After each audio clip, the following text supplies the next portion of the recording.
This is the screencast for section 4.6, example 9.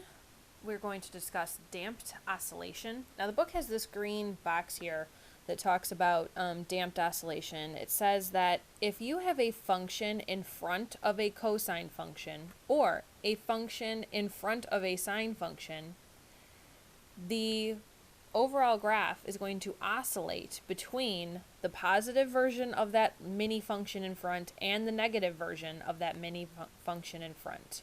When this reduces the amplitude of the waves, in other words, the amplitude gets smaller and smaller and smaller, it's called damped oscillation. And for those of you who are musicians out there, a damper is something soft that you use to silence instruments. Now the factor f of x is called the damping factor. So, I have pre-graphed example 9's A, B, and C. And I want to show you that for each of the following functions, I'm going to determine if the graph shows damped oscillation. If it does, I'm going to identify the damping factor and tell where the damping occurs. Your two options for where the damping occurs are as x approaches infinity and as x approaches 0. So in example A here, I graphed the function and I chose a window wide enough so that I can see the damping factor. Now I didn't need to graph this. I just understand this is a function in front of the sine curve that is being multiplied to the sine curve, so it is damping. Now, I did have to graph to see. Okay, so first let me write this as damping oscillation, or damped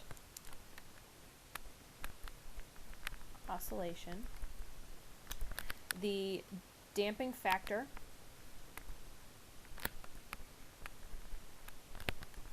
is the mini function out in front, 2 to the negative x.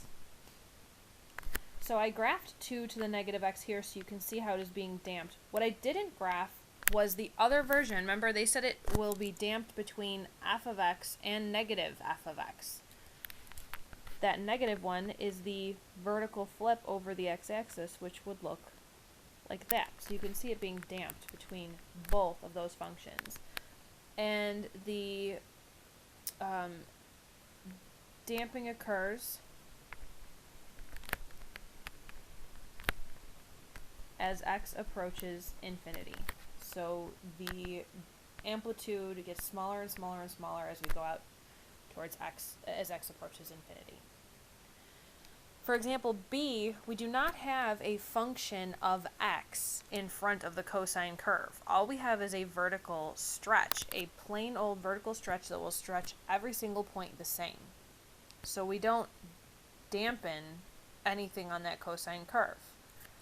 Therefore, this, as I showed you in a previous example, will oscillate between y equals 3 and y equals negative 3, but will not be damped. Now example C here has a linear function out in front. So I graphed the original function and I graphed y equals negative 2x. Now from algebra 1 you know that y equals positive 2x would look something like that with a positive 2 slope. So this is being damped. The amplitude is shrinking and then expanding again, actually. I changed my window here so you can see that happen even over a further span of time, the damping. So this is damped oscillation.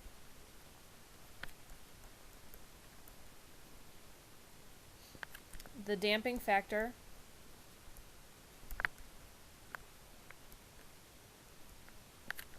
is negative 2x, and the damping occurs as x approaches 0 this time. The now try problem for example 9 says tell whether, is example 4, or problem number 43, says tell whether the function exhibits damped oscillation. If so, identify the damping factor and tell whether damping occurs at as x approaches 0 or as x approaches infinity. Well, I can tell you that there is a damping factor, and I also know that this would be exponential decay before I even graph. I know that is exponential decay.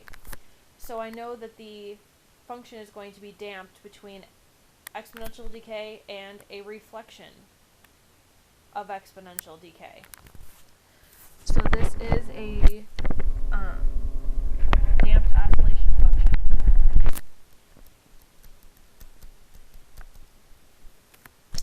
The damping factor is e to the negative x, and this function is damped as x approaches infinity.